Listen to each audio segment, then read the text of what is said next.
Gravando então, bom dia. Hoje é dia 16 de fevereiro.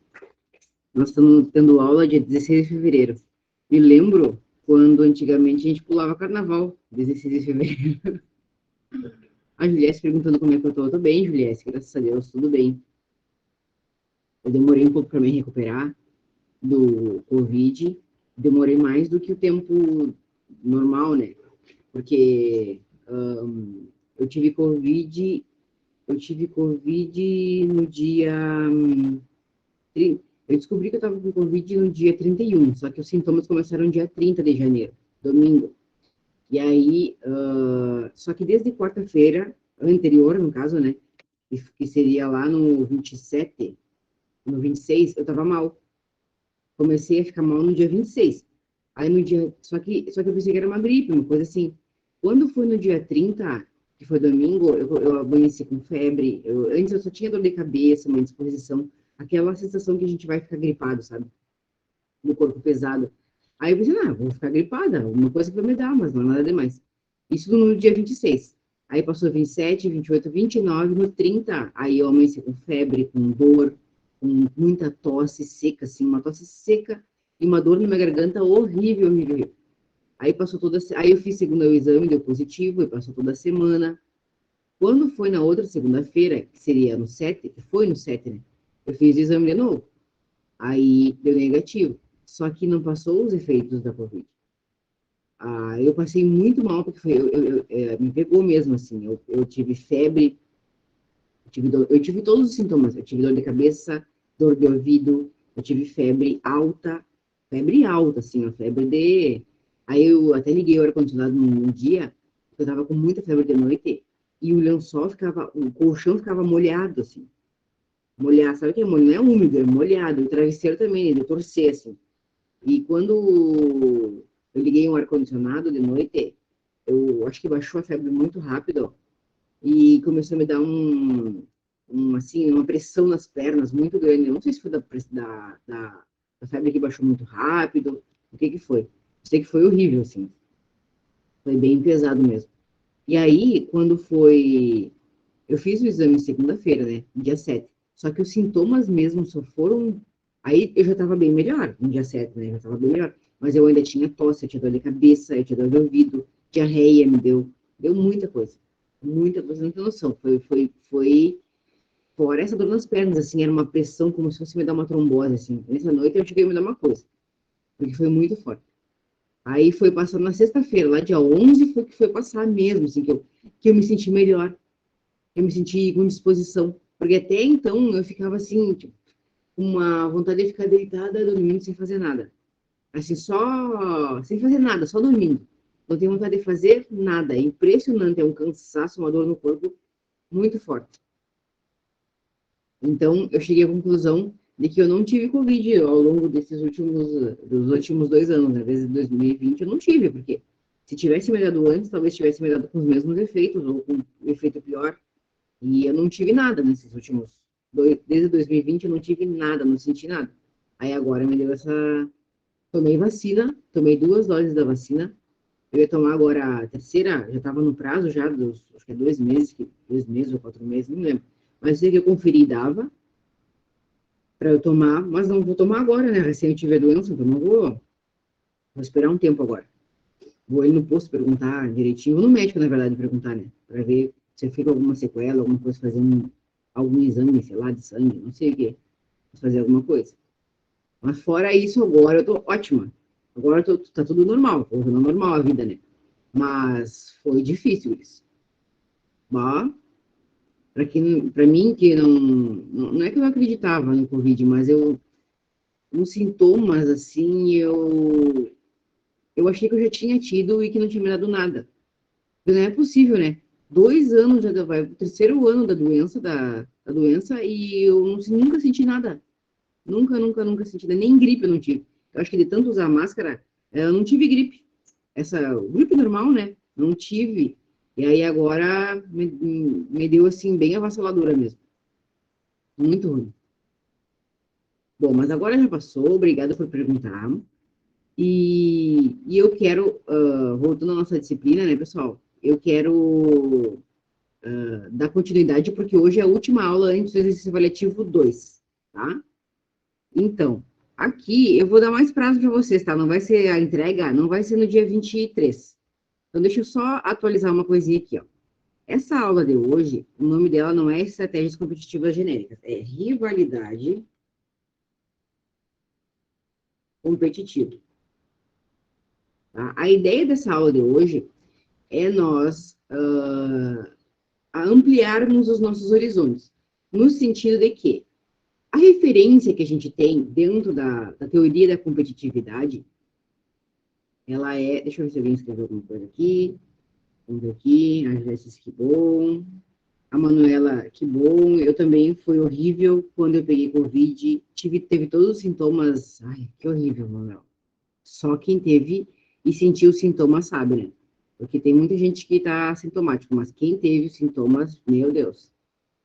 E a Andriele disse que que positivou segunda e tá muito mal, um cansaço bem forte, uma dor em todo o corpo. Ah, Andriele, não precisa assistir a aula, viu? Tu pode descansar. Ana Patrícia, bom dia, como é que vai? Tudo bom?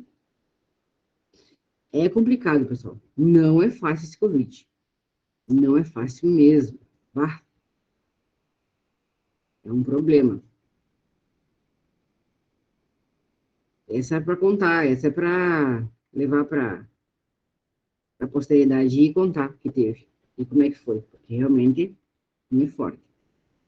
Então, aqui, ó, a gente tem dentro da teoria da competitividade uma ideia muito forte e marcada de Michael Porter. Tá? Ele é o precursor da teoria contemporânea, de como a gente entende hoje como as empresas se comportam.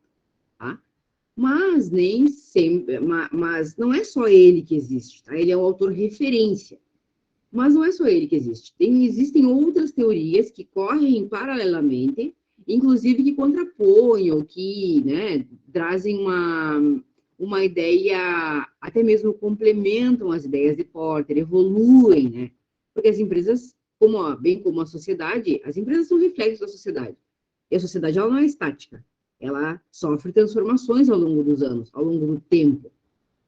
Então, a mesma coisa acontece com as empresas. A teoria de Michael Porter, vou falar mais uma vez, ela é uma teoria da década de 80, ele começou a estudar isso mais profundamente, né, a teoria da vantagem competitiva, em 1976, mas ela foi ser difundida na década de 90, lá por 91, 90, 90, até de 90, 92, foi quando ele lançou o livro, então isso começou a ser alastrar como um rastilho de pólvora, porque as empresas começaram a se identificar muito e usar como um guia, como um manual, para se entender em relação ao mercado e entender como o mercado funcionava. Mas nós não podemos deixar de perceber que não é só isso. Existem outras ideias que também circundam e que também são muito válidas para entender o mercado hoje em dia. Afinal, nós estamos em 2022, né?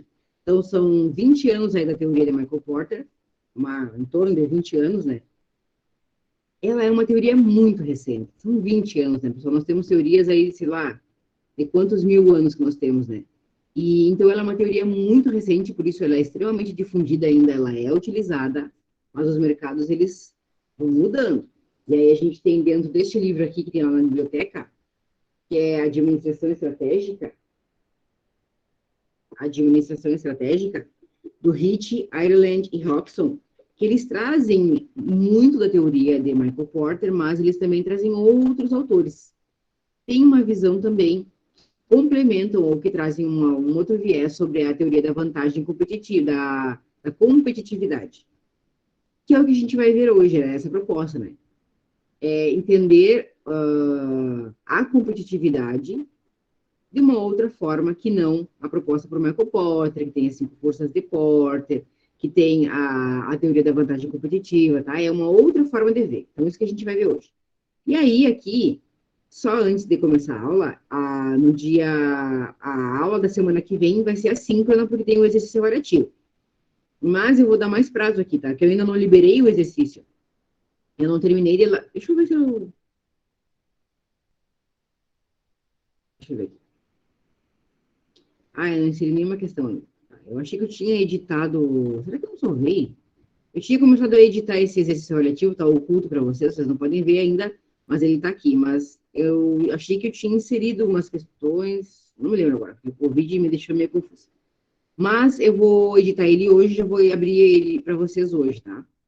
Só que aí eu vou dar mais prazo, porque senão vai ficar muito. Ó, eu tinha marcado para semana que vem, para entregar semana que vem, não. Então vai ser lá pro. Vamos ver aqui, lá pro 9, tá? 9 de março eu vou deixar. O exercício avaliativo, tá bom, pessoal? Que aí dá mais tempo. Porque tem gente que tá com Covid, tem gente que tá mal. Eu sei como é que é. Não dá para fazer exercício avaliativo com Covid. E tranquilos, tá, pessoal? Então, esse exercício ele vale 13,5, tá bom? Ficou a data da entrega, então, para o dia 9/3. Eu ainda vou marcar bem forte aqui, porque aí depois o pessoal fica perguntando. Tá entendido, então, pessoal? O exercício avaliativo, ó, vou dar vou aumentar aqui a letra, bem grande, bem marcado que a entrega é dia 9/3, tá? Embora a aula seja para semana que vem. Aí vocês podem usar o tempo da aula da semana que vem para realizar o exercício, ou irem realizando ao longo da semana, isso vocês que sabem. Depois a gente entra na fase final da nossa disciplina, nas nossas últimas 4 aulas, que vai ser a concorrência em indústrias globais, que é um pouco do que a gente vai ver na aula de hoje, tá? Como é que as empresas elas se comportam? Mas ainda dentro da ideia de Michael Porter, tá? Mas tem bastante a ver com a aula de hoje. Depois vamos falar sobre competição, que é quando as empresas cooperam e competem ao mesmo tempo, é possível, é possível. E as redes de cooperação. Essas últimas aulas aqui, elas trazem um novo viés sobre o comportamento das empresas, que elas partem, esquecem essa questão da rivalidade, da vantagem competitiva umas sobre as outras, da individualidade, e aí elas partem para um contexto muito mais de redes de cooperação, de alianças, que são, tem bastante exemplos aqui nessas aulas, são é uma nova configuração de como as empresas elas estão ou tendem a se comportar daqui em diante. Tá? Isso porque as necessidades do mercado, as demandas de mercado, elas estão evoluindo cada vez mais rápido e as empresas, muitas vezes, por mais que sejam grandes empresas, não têm a capacidade tanto de recursos financeiros disponíveis, quanto de conhecimento, que é o que a gente fala, né, da gestão do conhecimento das empresas. A gestão do conhecimento é lidar com o conhecimento mesmo, o desenvolvimento, a tecnologia, o desenvolvimento pessoal, da informação, a troca de informação entre os colaboradores, a troca de conhecimento mesmo, da expertise do negócio, e também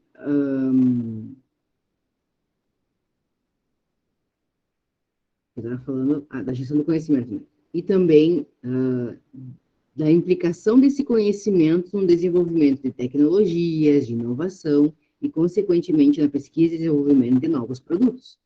E o impacto disso, né, ideia dessa empresa no mercado.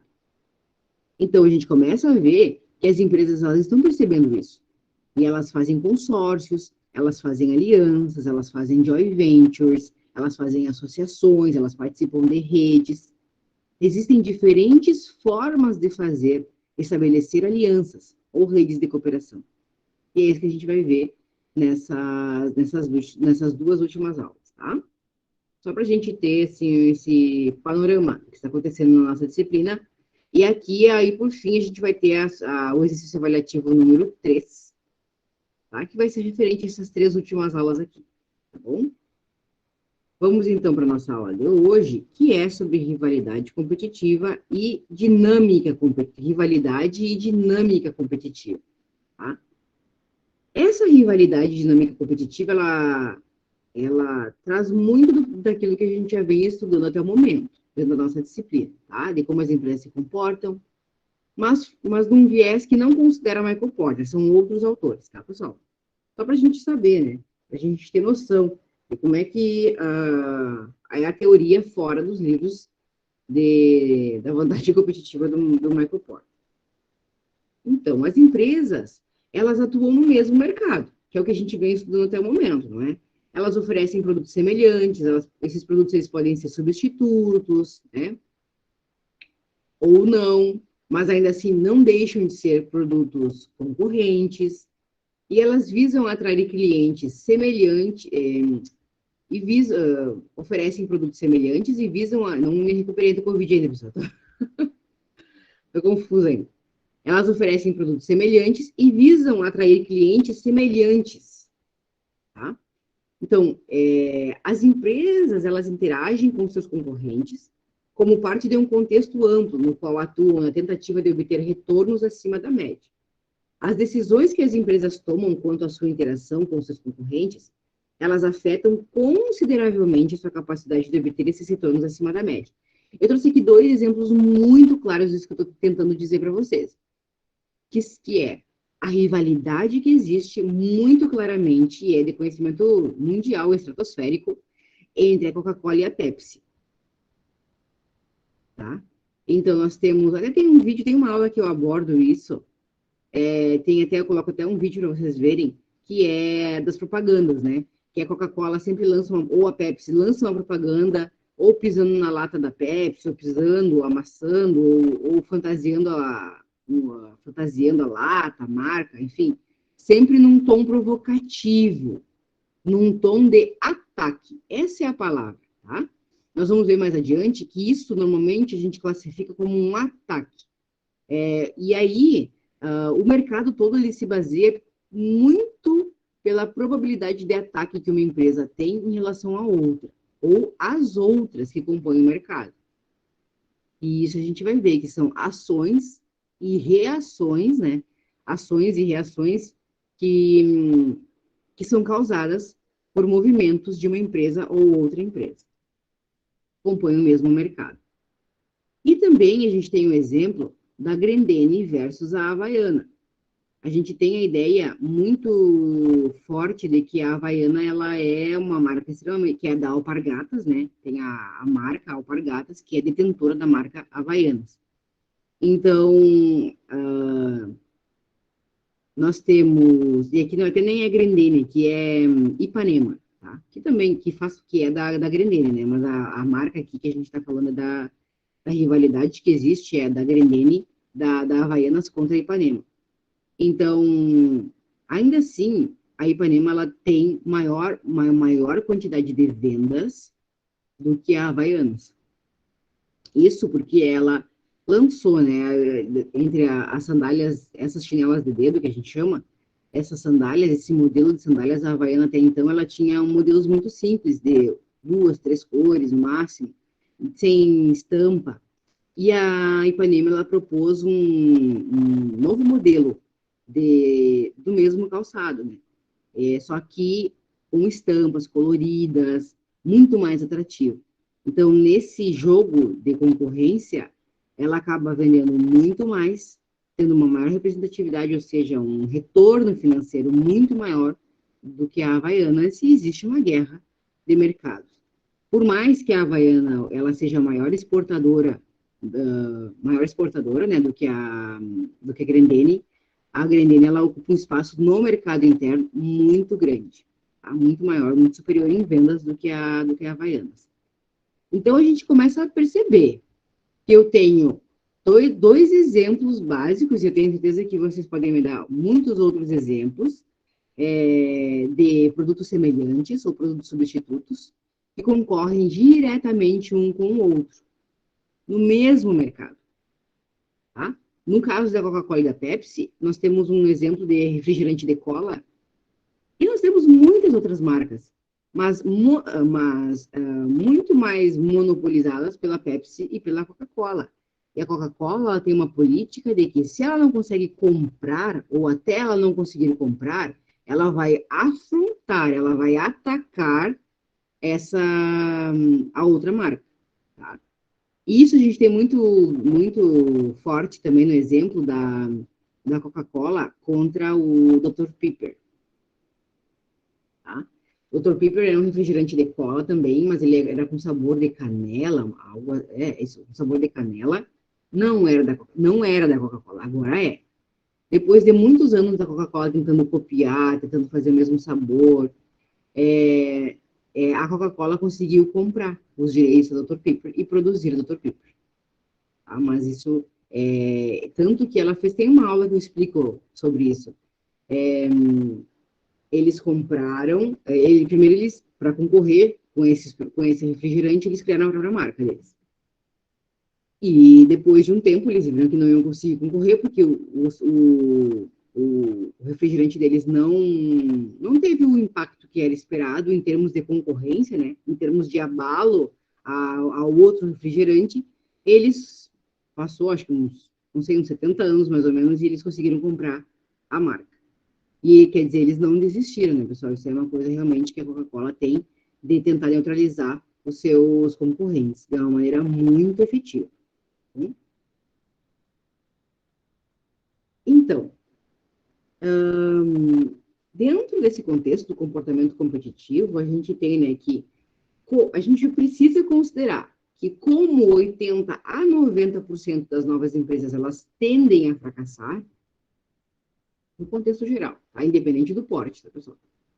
Aprender a selecionar os mercados nos quais competir e como competir melhor nos mercados escolhidos é extremamente importante. A gente vem falando isso ao longo da nossa disciplina, né? As empresas compõem mercados, esses mercados, as empresas que compõem esses mercados se comportam individualmente, tentam se posicionar no mercado em relação aos seus concorrentes, em relação aos seus clientes, em primeiro lugar, mas também elas precisam olhar os novos entrantes, os concorrentes, os fornecedores, né? Tem poder de barganha dos fornecedores, dos clientes. Então, tem uma gama de elementos que as empresas precisam perceber para então se posicionar.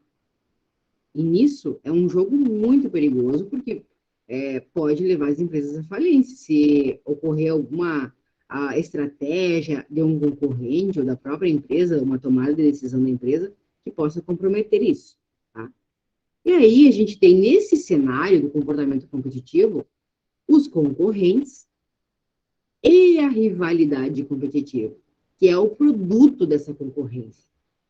Tá? Então, os concorrentes, eles são as empresas que atuam no mercado, no mesmo mercado, oferecem produtos semelhantes e visam atrair clientes semelhantes, normalmente, né? Por quê? Por que clientes semelhantes? Porque eu tenho um perfil de clientes que eu quero atender.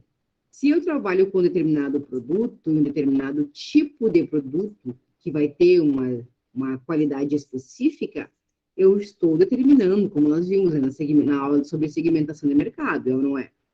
Então, a empresa ela determina inicialmente o público que ela quer, público-alvo que ela quer atender.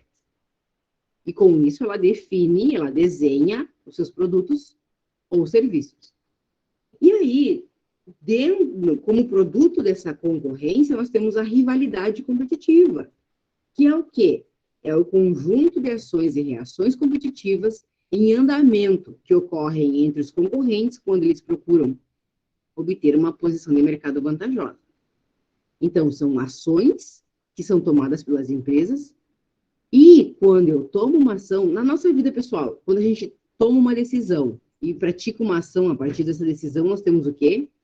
Consequências. O que são essas consequências? São as reações, né, do ambiente das pessoas que estão ao nosso redor.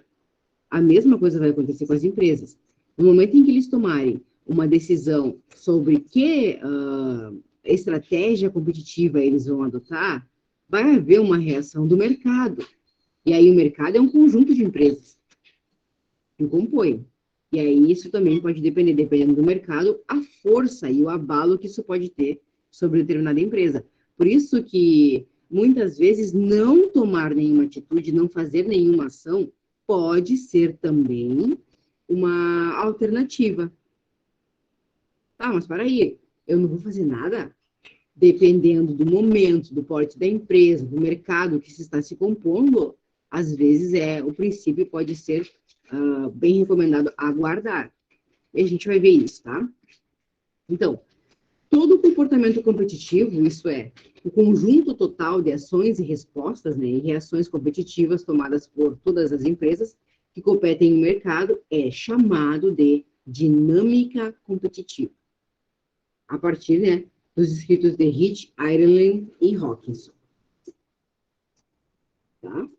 Então, a nossa aula de hoje, que inclui a rivalidade competitiva, os concorrentes, o comportamento competitivo, Tudo isso está englobado dentro de uma ideia de dinâmica competitiva. Bom, então, a dinâmica competitiva, por sua vez, pessoal, ela tem alguns elementos que nós precisamos entender, compreender, que são o comportamento competitivo, a concorrência em vários mercados, porque a gente vai ver que existem empresas que não vão concorrer só em um mercado, principalmente empresas grandes, multinacionais. Elas não vão concorrer só em um mercado, elas vão concorrer em mais de um mercado e muitas vezes tendo as mesmas empresas como concorrentes, ocupando esses mercados. E a questão da dinâmica competitiva, né? Então, o comportamento, só para retomar, o comportamento competitivo, então, é o conjunto de ações e respostas competitivas que as empresas tomam para criar ou defender, ou elas criam, né, que vão ser os first movers, que a gente vai ver mais adiante nos nossos slides, que são aqueles pioneiros, tá?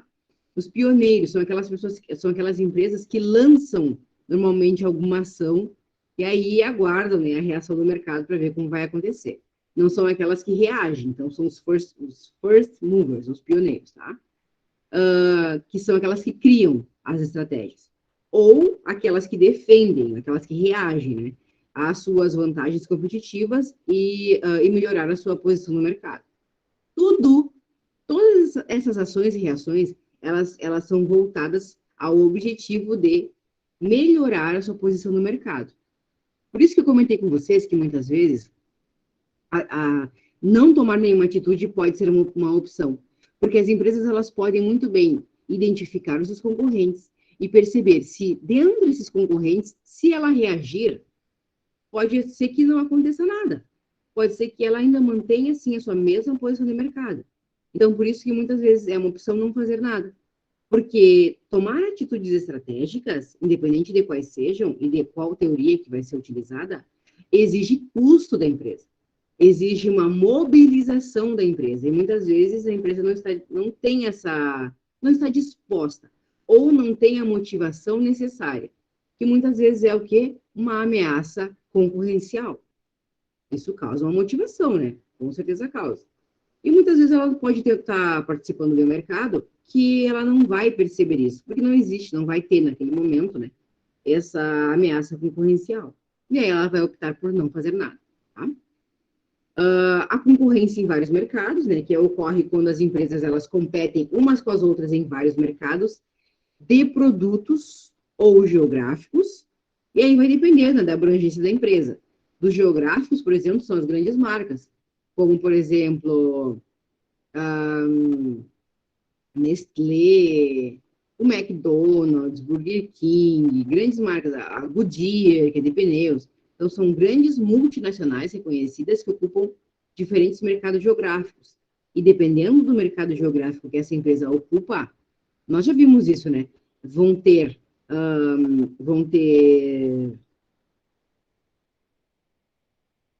diferentes situações que essas empresas vão encontrar, como, por exemplo, situações político-legais, que vai envolver legislação interna, né, de cada país, por exemplo. Então, essa empresa ela vai ter que, muitas vezes, concorrer com empresas internas, que vivem uma realidade, que tem menor porte, mas ainda assim elas estão imbuídas na cultura daquele país já, de consumo. Então, por isso que ou muitas vezes ela vai concorrer com empresas também multinacionais que ocupam também em diferentes países, e aí vai depender do cenário que essa empresa se encontra, tá? Mas elas podem. Não necessariamente a empresa ela vai concorrer somente em um mercado, tá? Pode concorrer também em diferentes mercados. E a dinâmica competitiva, que se refere a todos esses comportamentos, aí é o globo, né? Tudo. Ela se refere a todos os comportamentos competitivos, isso é, o conjunto total de ações e respostas competitivas tomadas por todas as empresas em um mercado. Tá? Então, a dinâmica competitiva, ela traz essa ideia de que existe um comportamento competitivo de ações e reações das empresas. As empresas, elas podem concorrer em vários mercados ao mesmo tempo, ou não, mas podem. E a dinâmica competitiva que vai englobar todos esses fatores. Uma dica, tá, pessoal? Embora a rivalidade competitiva ela afete todos os tipos de estratégia, a sua influência mais dominante é sobre a estratégia no nível de negócio. O que é estratégia no nível de negócios? Que são as estratégias de mercados de produtos específicos. Ou seja, eu não vou analisar a empresa como um todo. Muitas vezes, a rivalidade competitiva ela vai se dar especificamente sobre um determinado produto. Vou dar um exemplo para vocês, como eu estava dando da Coca-Cola ali, da Pepsi. A PepsiCo, ela tem uma grande, e a Coca-Cola, ambos têm uma grande variedade de produtos, tá? Nós temos, por exemplo, a Coca-Cola, ela não tem só a Coca, ela tem uma gama de refrigerantes muito grande. Tem a Fanta, tem o Guaraná Quat, tem cerveja, a Kaiser é da Coca-Cola, detentora da marca da cerveja Kaiser, da Heineken.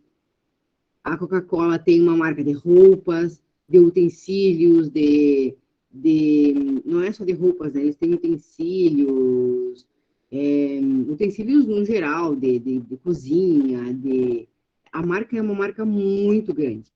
A PepsiCo também. A PepsiCo, inclusive, tem alimentos, tem salgadinho, tem uma série de coisas que a Pepsi é detentora, né? Tem várias marcas. Então, nós temos duas empresas que têm uma grande quantidade de produtos, porém, a rivalidade maior, ela é marcada por um único produto da marca, que é a Pepsi e a Coca-Cola. É disso que a gente ouve falar, porque são esses produtos que são os maiores concorrentes de ambas as marcas. E eles não deixam de ter outros produtos por causa disso. Por isso que a rivalidade competitiva, muitas vezes, ela não vai estar na empresa como um todo, né? Na holding, que abarca uma quantidade enorme de marcas. Ela vai estar em um determinado produto em específico. A mesma coisa, posso citar da Havaianas e da Grendene, da Alpargatas e Grendene. Alpargatas e Grendene, meu Deus, eles produzem uma quantidade de sapato de calçados enorme. É sapato, é tênis, é bota, é, sei lá, é sandália, de tudo um pouco. Ambos produzem. Porém, a grande rivalidade é na chinela de dedo. Vou dizer chinela de dedo, né? Não é sandália, aquela ali de borracha. Tá? Então, vejam o quanto essa rivalidade competitiva, ela amplia os nossos horizontes em relação à competitividade. Porque nós passamos de um cenário em que Michael Porter analisa a indústria, ou seja, as empresas como um todo em relação ao mercado que compõe. Já a teoria da rivalidade competitiva, ela vai nos dar um outro foco, que é no produto dessas empresas. E aí, então, trabalhar o produto específico, né, que essas empresas têm a competir. Então, outra maneira de destacar o efeito da rivalidade competitiva nas estratégias da empresa é dizer que o êxito de uma estratégia é determinado não só pelas ações competitivas iniciais da empresa, mas também por quão bem ela prevê as respostas dos concorrentes às mesmas. Então, a grande chavinha, o grande mote dessa ideia não é só da empresa pioneira, né, que é aquela first mover, que é a que começa com todo o movimento de rivalidade competitiva, mas também da capacidade que ela tem de prever os movimentos das outras empresas. Né, um movimento de reação, que vai ser contra ela mesma. Dos concorrentes, né? E também prevê e reage às ações iniciais dos concorrentes, denominados ataques. Então, essa teoria, como eu falei para vocês, a palavra que define isso são ataques, tanto de quem da empresa inicial, da pioneira, quanto da que reage em relação às atividades competitivas, às rivalidades competitivas. Aí, pessoal, a gente tem essa figura, tá, que é do Shen, ela é adaptada de Shen, 1996, também é um pouquinho antiguinha, tá? 96. Ela traz essa ideia da dinâmica competitiva e como ela acontece. Então, a gente começa aqui, no início dessa figura, com os concorrentes, tá? Que são as empresas concorrentes dentro do mercado, em que elas se envolvem em uma rivalidade competitiva, elas se envolvem nessa rivalidade competitiva? Para obter uma posição vantajosa no mercado, tá? Que tem muito a ver com a teoria da vantagem competitiva de Michael Porter. Tudo é em relação à vantagem de uma empresa sobre as demais, independente da teoria que vai se obter. A gente sempre vai focar nessa vantagem competitiva, tá? Nessa posição vantajosa em relação às demais do mercado. Como é que ela faz isso? Deixa eu ver aqui. Como ela faz isso? Tá? Através do comportamento competitivo, que são ações ou respostas. Vai ser ação quando ela for uma ação inicial, quando ela tomar a frente e tomar uma medida, uma decisão, uma ação, ou uma estratégia, né, para atingir as demais concorrentes. Se for resposta competitiva, vai ser quando ela for, né, ela recebe aquela ação e vai dar uma resposta. Quais são os resultados, tá, de ambos, da rivalidade competitiva aqui e do comportamento competitivo? A dinâmica competitiva. Essa é a resposta, tá, o resultado, que é o conjunto de ações e reações que as empresas fazem dentro desses mercados. Então, são ações e respostas competitivas das empresas que competem no mercado. Tá? Não deu tempo de eu fazer essa figura, eu queria fazer ela, mas eu gosto sim também de trazer, porque é como está no livro, tá? Então, isso aqui, pessoal, não é uma invenção, tá? Isso aqui são é, é, estudos que são feitos tentando entender a realidade das empresas e como elas se comportam e os resultados que isso causa para o mercado como um todo. Então, isso aqui foi percebido a partir de um estudo que acontece dessa forma, tá? Ainda dentro desse modelo de rivalidade competitiva, né, os autores eles trazem essa figura também do Shen, de 1996, que nos dá um modelo a seguir. Bom, existe um padrão de comportamento dessas empresas. Qual que é esse padrão? Vamos ver. Aqui, primeiro, nós temos a análise da concorrência, tá? Que vai envolver a quantidade de mercados em comum que elas compartilham e também a similaridade de recursos. A similaridade, ela não está só no produto em si, mas ela está na capacidade, na similaridade, né, de ter uma mão de obra muito parecida. E quando eu falo mão de obra, é a gestão do conhecimento, é o conhecimento que essa mão de obra tem de gerar novos produtos, de acompanhar o mercado, os recursos financeiros também, porque uma empresa, nós sabemos que uma empresa de pequeno porte, muitas vezes não vai ter condições de competir na mesma igualdade que com uma empresa grande, de grande porte. Tá? Então, a similaridade de recursos, tanto de mão de obra quanto financeiros, que vai envolver a capacidade, muitas vezes, de desenvolvimento, tecnologia e inovação, vão influenciar totalmente na análise da concorrência. Pode ser uma concorrência direta, pode ser uma concorrência indireta, e isso precisa ser analisado nesse momento, tá? Depois, nós temos, após a análise da concorrência, nós temos os direcionadores de comportamento competitivo. Agora a gente vai ver bem direitinho o que é cada um deles, tá? Que é a consciência, a motivação e a habilidade. São direcionadores de comportamento competitivo, que as empresas elas precisam observar no momento de tentar de se posicionar no mercado, tá? de provocar uma ação ou uma reação. A rivalidade interempresas, que vai envolver a probabilidade de ataque ou de resposta, ou a empresa ataca ou ela responde, tá? Não tem nenhuma outra possibilidade. E aí, na probabilidade de ataque, eu tenho os incentivos aos first movers, que são os pioneiros, são aqueles que atacam de primeira vez, né? São os primeiros, são os que promovem todo o movimento da rivalidade competitiva, o tamanho da organização e a qualidade do produto, e a probabilidade de resposta, que vai envolver o tipo de ação competitiva, a reputação dos concorrentes e a dependência do mercado.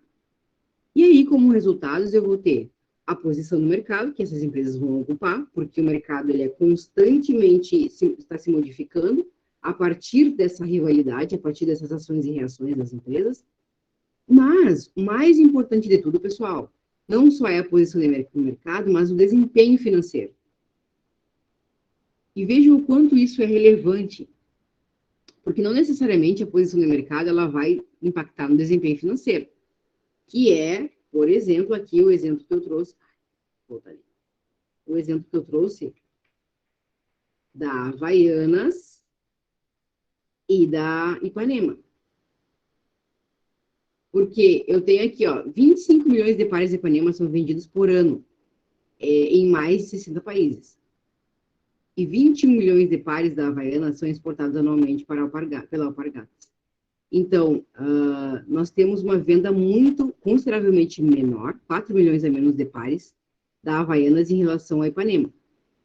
Porém, qual é que tem a maior visibilidade de representatividade de força de mercado, o nome da empresa no Brasil? É a Havaianas ou é a Ipanema? Havaianas, reconhecidamente. As propagandas na televisão, a força, é isso que eu digo para vocês.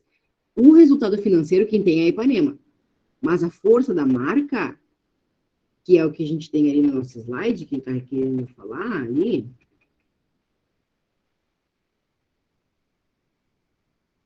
ó, que é a posição no mercado, é da Havaianas. Mas o desempenho financeiro quem tem superior é a Ipanema. Tá? Então, as empresas elas têm um jogo concorrencial aqui de rivalidade competitiva em que elas visam os dois resultados, que é a posição no mercado e o desempenho financeiro. Mas não necessariamente elas vão ter. Porque quem vai determinar isso? Quem vai determinar isso são os clientes que vão consumir.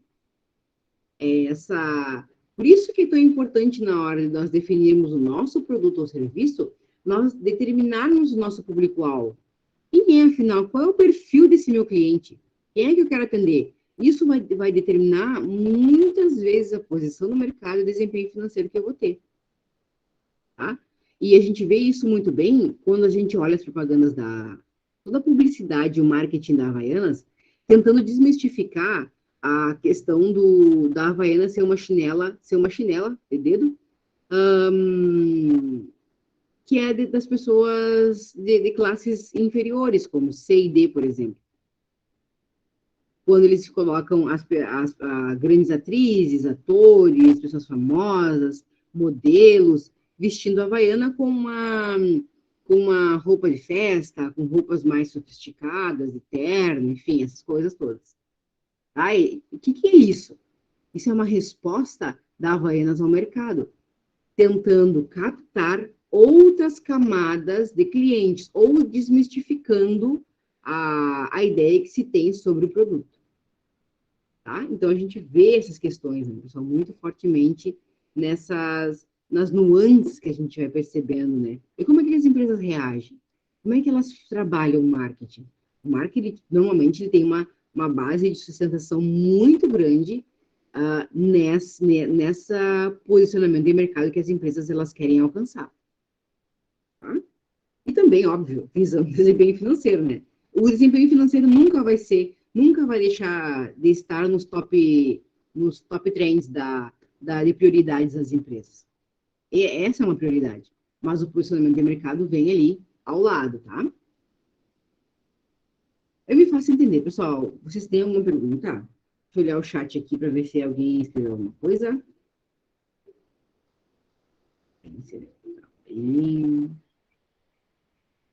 A Havaiana dura mais, disse a Janete. Ai, não. Fantástico. Não sei se é verdade, porque eu nem reparo, assim. Eu tenho a Havaiana, ela dura bastante mesmo. Até meus cachorros mordem elas ficam usando. É realmente... É isso aí, Janete.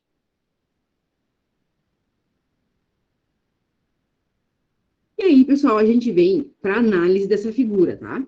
Essa figura que a gente acabou de ver aqui, do modelo de rivalidade competitiva dos itens que a compõem. Então, aqui eu fiz até um desenho, tá? Na análise da concorrência, que é o número 1, que vai envolver a quantidade de mercados em comum e a similaridade de recursos. Então, as empresas com uma grande quantidade de mercados em comum e recursos extremamente semelhantes são concorrentes clara e mutuamente reconhecidos. Foi os exemplos que eu dei ali.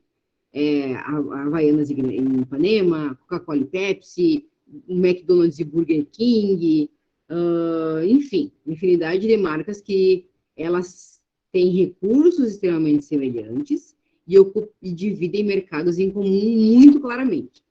No entanto, ser concorrente direto não significa que a rivalidade entre as empresas será intensa. Tá? Eu dei exemplos ali de rivalidades intensas, mas também não significa que isso vá preponderar. Como eu falei para vocês, pode ser que não fazer nada seja uma ação plausível, dependendo do mercado que está sendo ocupado. Tá? Então, os direcionadores de comportamento competitivo, bem como os fatores... O que são esses direcionadores? São os elementos que compõem esse mercado que vão me dizer se eu tenho que vão dizer para as empresas, né? Se eu tenho que tomar uma ação ou uma reação, ou não fazer nada. Tá? Esses são os direcionadores. Bem como os fatores que influenciam a probabilidade de um concorrente iniciar ações competitivas ou reagir às ações competitivas do seu concorrente, influenciam a intensidade dessa rivalidade, mesmo para os concorrentes diretos. Como é que a gente entende isso? Vamos ver. Eu trouxe 2 exemplos aqui, tá? O Burger King versus o McDonald's e a Cigna e a versus a Prudential. A Cigna e a Prudential, elas são empresas multinacionais também. Elas são vendedoras de seguros. O foco delas é o seguro de vida, mas elas trabalham com diferentes tipos de seguro. Seguro para carro, seguro para casa, seguro para todo tipo de seguro que existe, mas o foco delas é o seguro de vida, tá? E o Burger King e McDonald's, vocês estão vendo ali um exemplo claro, um exemplo clássico, no Shopping Cineris, onde nós tivemos o Burger King,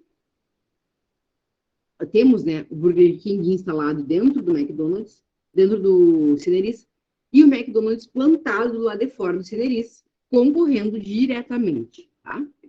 Então, nessa análise dos mercados em comum, a gente tem aqui, a gente percebe que a quantidade de mercados em comum, ela se refere ao número de mercados nos quais as empresas e um concorrente, eles estão envolvidos juntos, e o grau de importância de cada mercado para cada um deles. É muito semelhante àquilo que a gente vê, por exemplo, na rivalidade do futebol, né? Eu vou dar um exemplo aqui. O Inter e o Grêmio. O que seria do Inter sem o Grêmio? E o que seria do Grêmio sem o Inter? É uma rivalidade que se estabelece, uma rivalidade competitiva que se estabelece muito em relação à própria existência dessas duas empresas. Uma alimenta a outra.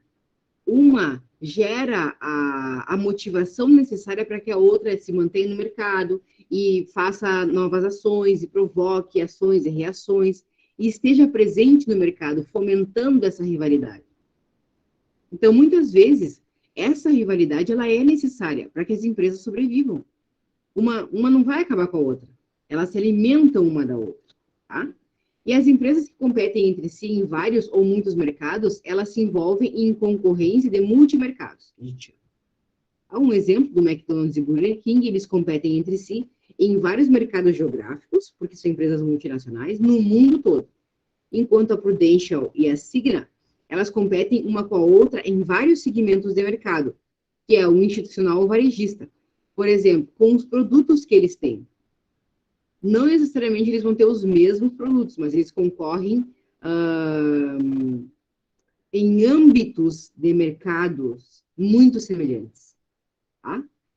A exemplo também nós temos as companhias aéreas, de produtos químicos e medicamentos, e farmacêuticos, né, de medicamentos, e de alimentos também.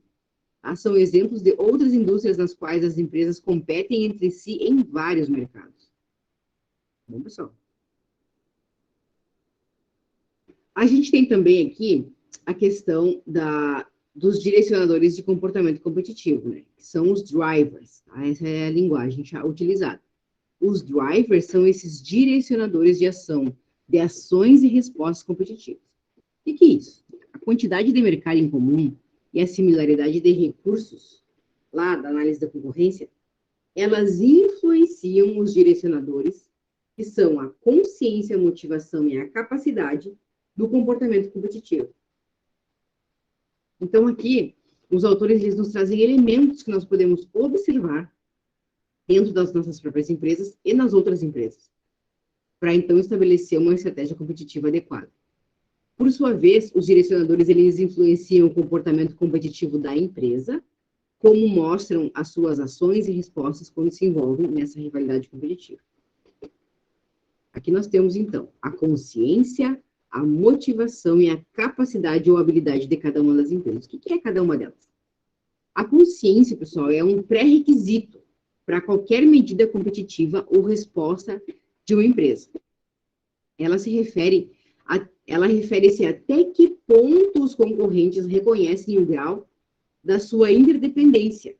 Ou seja, aquilo que eu estava falando, para existir a rivalidade, eu preciso ter um rival, eu preciso ter um concorrente. Então, existe um grau de interdependência nessa relação. Ou seja, o Inter depende do Grêmio, o Grêmio depende do Inter. O McDonald's depende do Burger King, o Burger King depende do McDonald's. E assim nós vemos essas empresas se retroalimentando nesse processo. Porque uma depende da outra. Existe uma relação de interdependência, tá? Então, a consciência, ela está em quê? Nas empresas perceberem qual é o grau de interdependência que ela tem uma da outra, em relação a esse mercado competitivo, tá? Que resulta da quantidade de mercados em comum e similaridade de recursos que elas têm umas com as outras. A consciência, ela tende a ser maior quando as empresas têm recursos extremamente semelhantes, em termos de tipo e qualidade, para utilizar quando competem entre si em vários mercados. Tá? Então, ela tende a ser maior, dependendo, né, do nível de igualdade, de pé de igualdade que uma empresa tem com a outra. Aí a motivação, muitas vezes as empresas elas não têm essa consciência, né, pessoal? A gente precisa observar que eu ter essa consciência, que eu dependo do meu concorrente para sobreviver, é um nível de consciência muito grande. É a mesma coisa que quando a gente vai no terapeuta, fazer terapia, no psicólogo, enfim. Para a gente aceitar que precisa de ajuda para superar problemas emocionais, para superar, às vezes, defeitos que a gente tem, sei lá, vamos falar uns defeitos aí, mau humor, raiva, sentimentos ruins que a gente tem, a gente precisa ter consciência de que a gente tem aqueles sentimentos ruins. É ou não é verdade? Ninguém vai ir lá buscar tratamento, se tratar, se não tem consciência disso, que precisa resolver esses problemas. A mesma coisa são as empresas na dinâmica competitiva. A empresa, ela precisa ter esse nível de consciência de que ela depende da outra nesse sistema, né, de rivalidade competitiva ou de dinâmica competitiva, para então saber o que ela precisa, como ela precisa e quais as ações que ela precisa tomar. A motivação, ela diz respeito ao incentivo da empresa para agir e reagir diante de um ataque de um concorrente. Ela está ligada aos ganhos e perdas percebidos.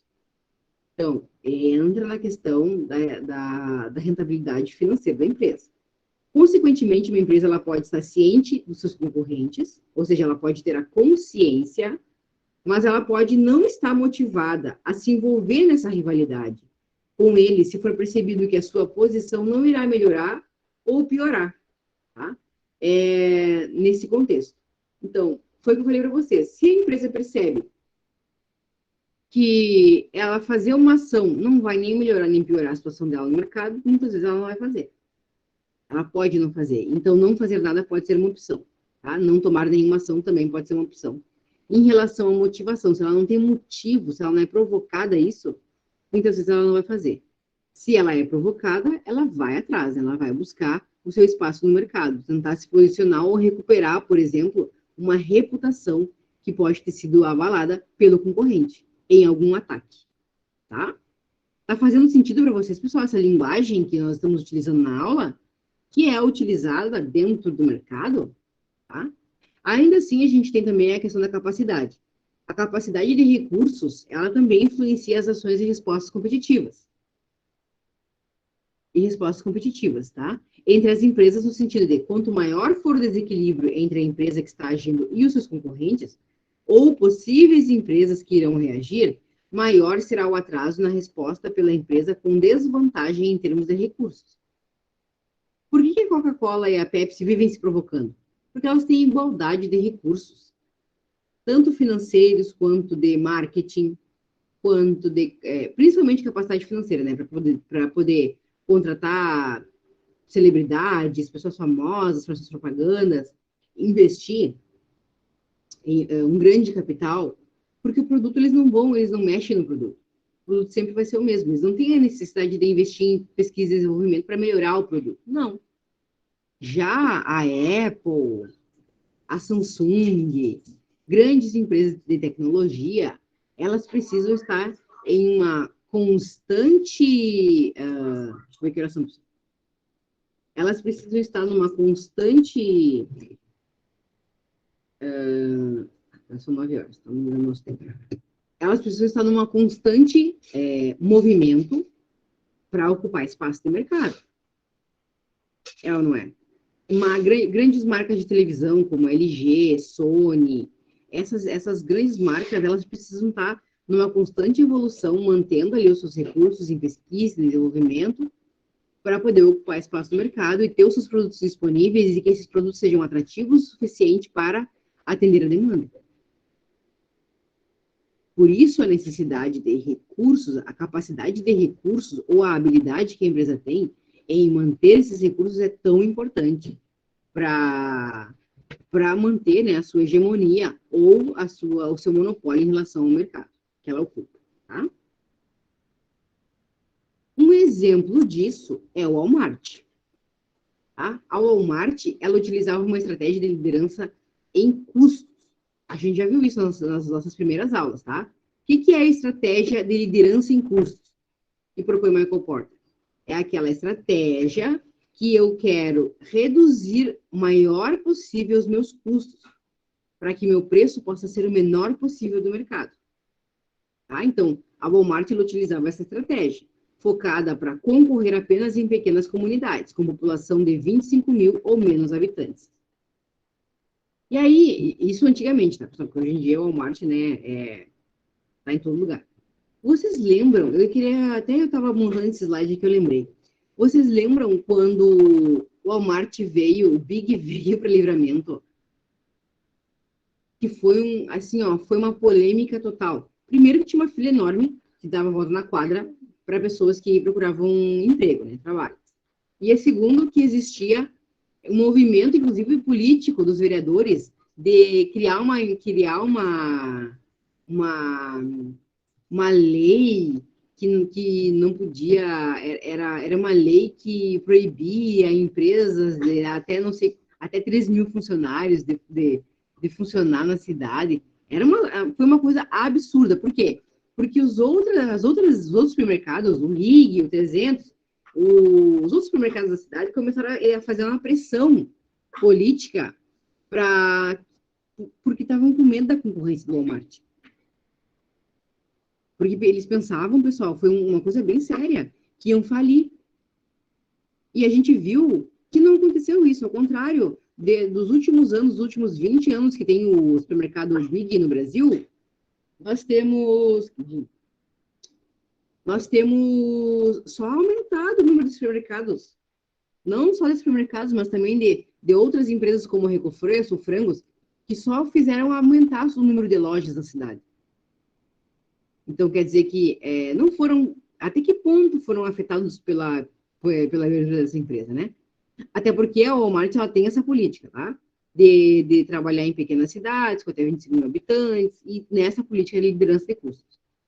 Pelo menos elas tinham essa política, tá? Porque hoje, se vocês forem no Big, claro que agora não é mais Big, é Carrefour, né? Mas, se vocês forem ali, vocês vão ver que a política de preço já não funciona da mesma maneira. Então, esse exemplo aqui, ele é desse livro, tá, pessoal? Da administração estratégica, também é um pouquinho mais antigo, por isso, mas é válido, tá?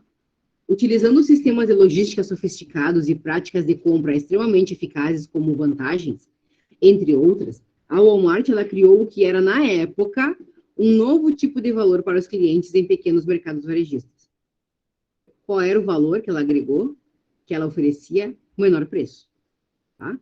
os concorrentes locais, eles não tinham a capacidade de dispor dos recursos necessários no ritmo exigido para reagir rápida e eficazmente. Por quê? Porque normalmente eram pequenas empresas que não trabalhavam em rede, não compravam em rede, não tinham poder de barganha suficiente com os fornecedores para comprar mais barato. Então, ter uma liderança de custos também, adotar essa estratégia de liderança de custos. Então, o Walmart, por ser uma multinacional, tinha essa capacidade de barganha com os fornecedores para, então, ter um menor preço do mercado. Tá?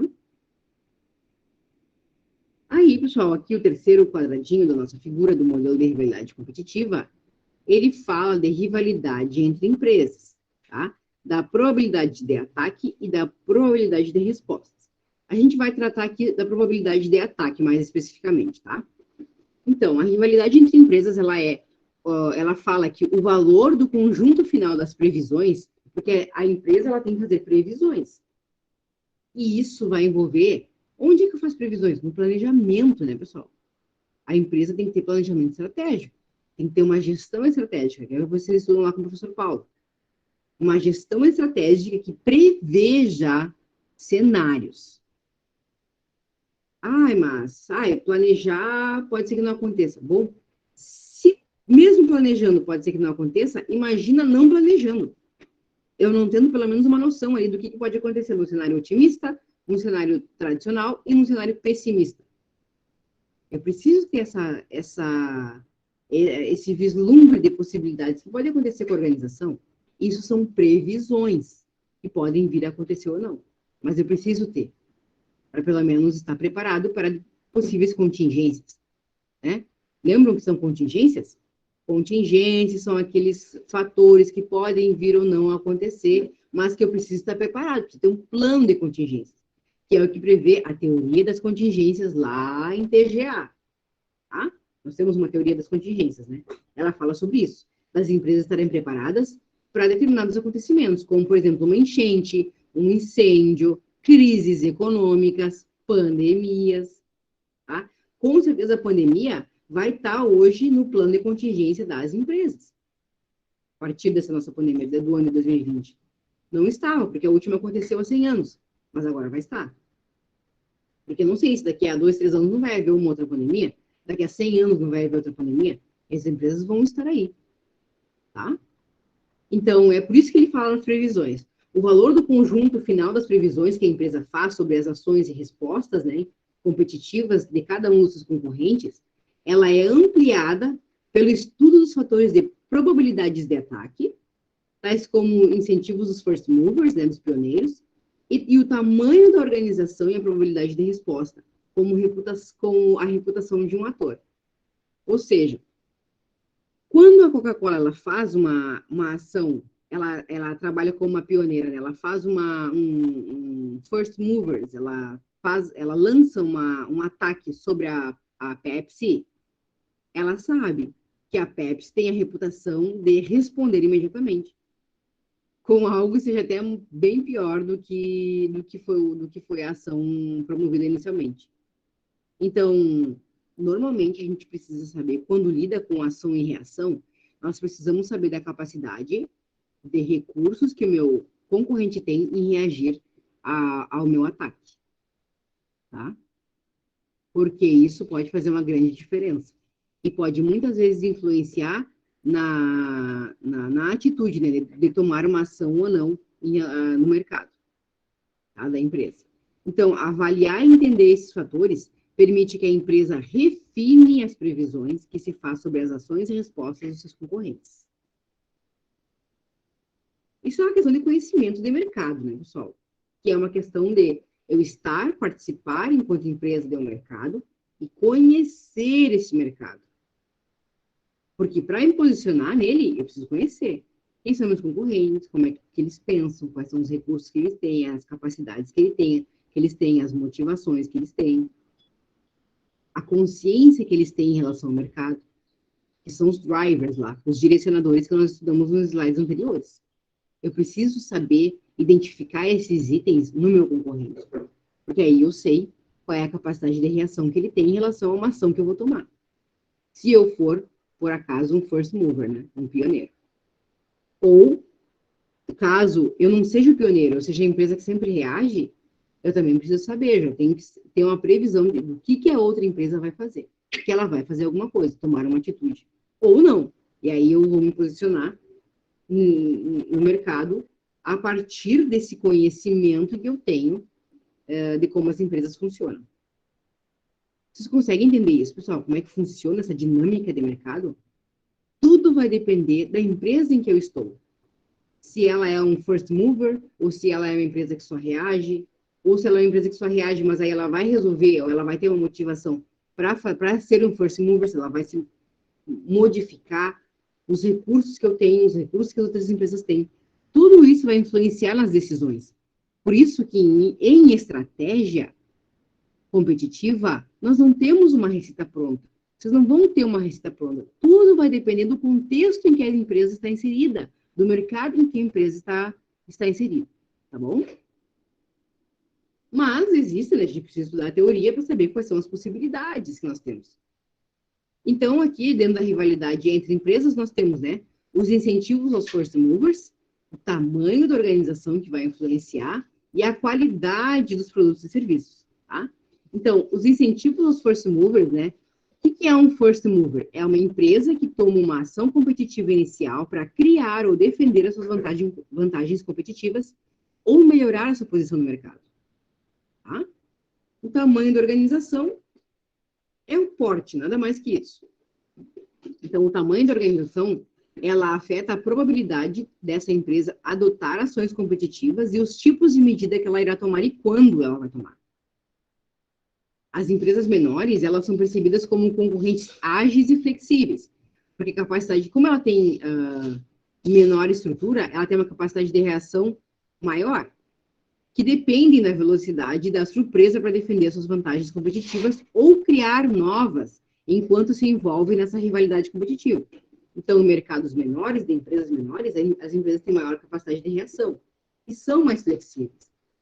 Já nas grandes empresas, isso é um pouco mais difícil, porque normalmente elas trabalham com linha de produção em grande escala, mix de produto muito menor, porque quando eu trabalho com produtos escaláveis, ou seja, produtos que são produzidos em grande escala, eu não tenho uma grande variedade. Por isso, uma variabilidade, que a gente chama de flexibilidade, né, na linha de produção, eu diminuo a minha capacidade produtiva, porque eu tenho que parar a máquina, eu tenho que trocar produtos, e isso diminui a minha capacidade de produção, tá? Ou seja, diminui a minha capacidade competitiva, aumenta os meus custos, causa um grande impacto na empresa, tá? Então, por isso é mais difícil uma grande empresa ser flexível. No entanto, irão iniciar as suas ações competitivas junto com as ações mais estratégicas durante um determinado período de tempo. Tá? Então, ela tem uma estabilidade maior em relação às suas estratégias do que as empresas menores. Tá? Então, o tamanho da organização influencia em como a empresa vai se posicionar e na capacidade de reação que ela tem em relação ao mercado. Correto? E também a qualidade, tá? A qualidade, ela é muito subjetiva, tá, pessoal? A qualidade, ela está muito atrelada ao público-alvo que eu quero atender. A percepção de valor agregado desse público-alvo em relação ao meu produto ou serviço.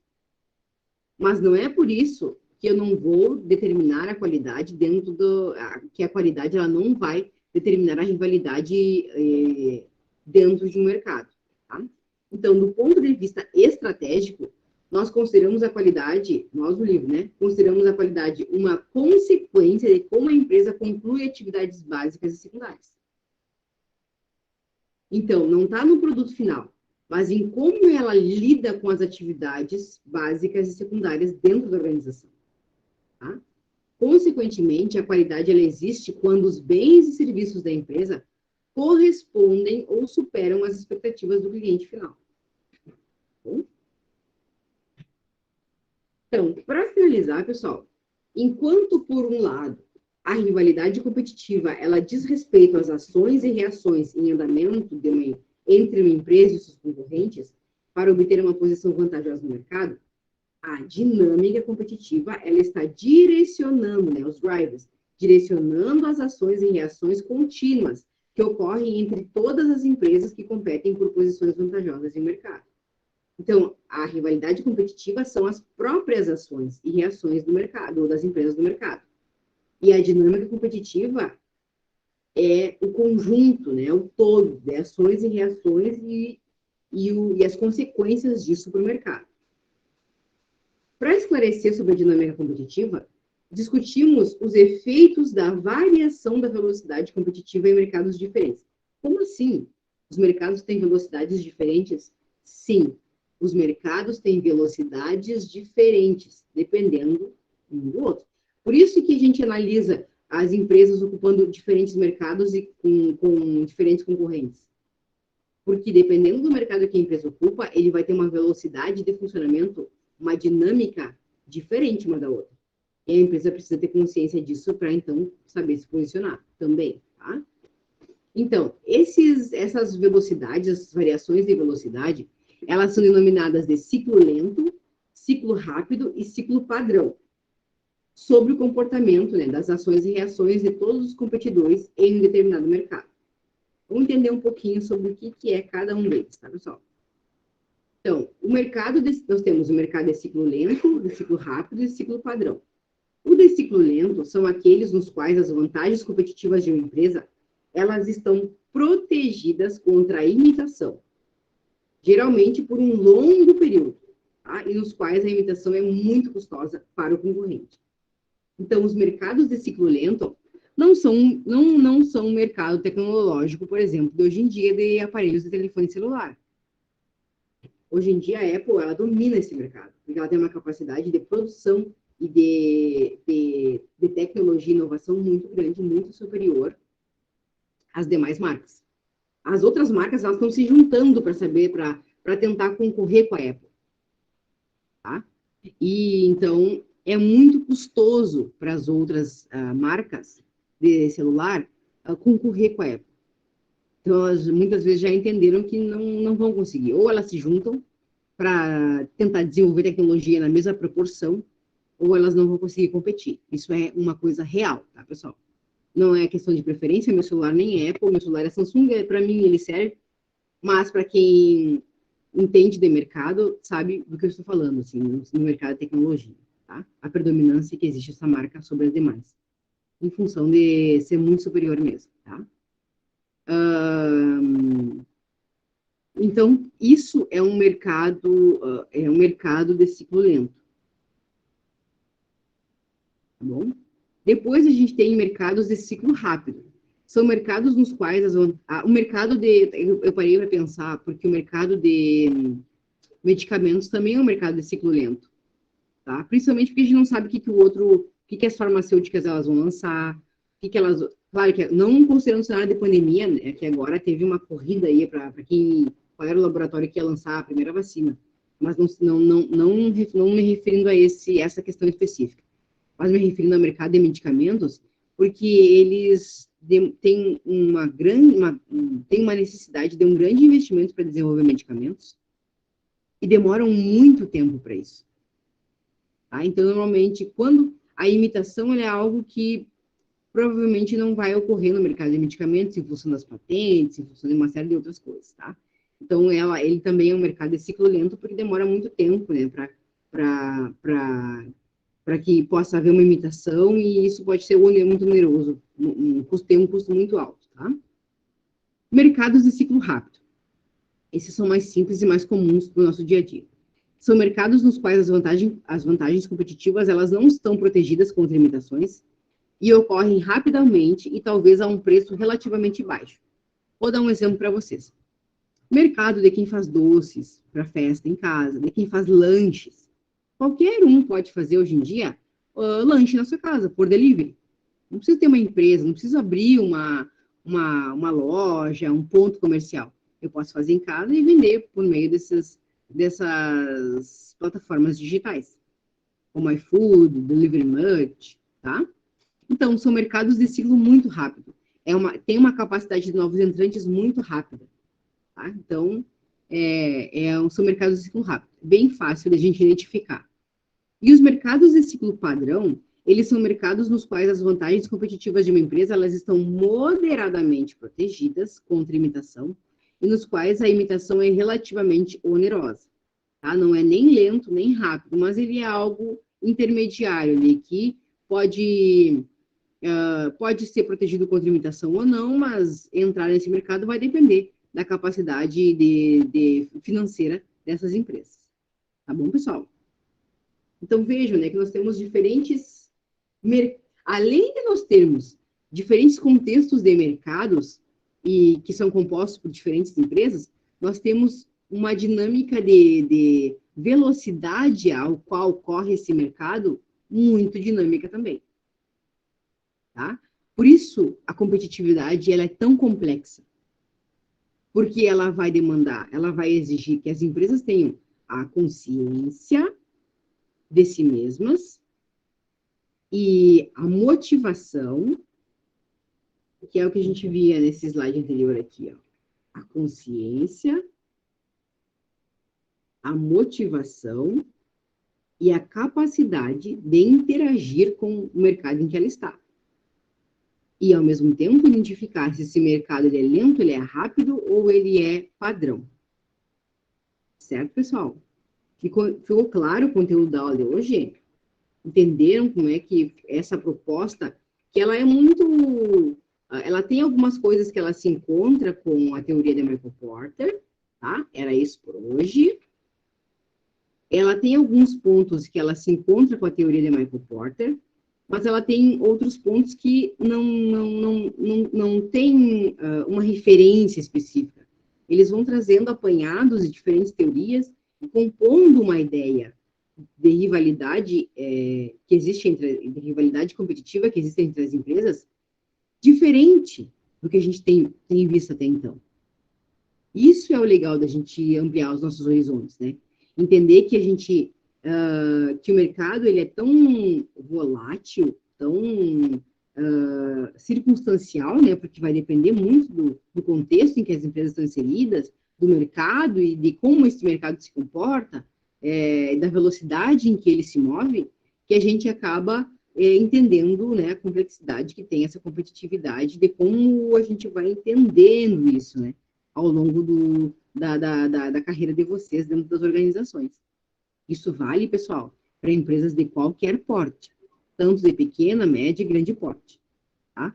Tudo vai depender do mercado concorrencial ali que a gente está inserido. Tá bom?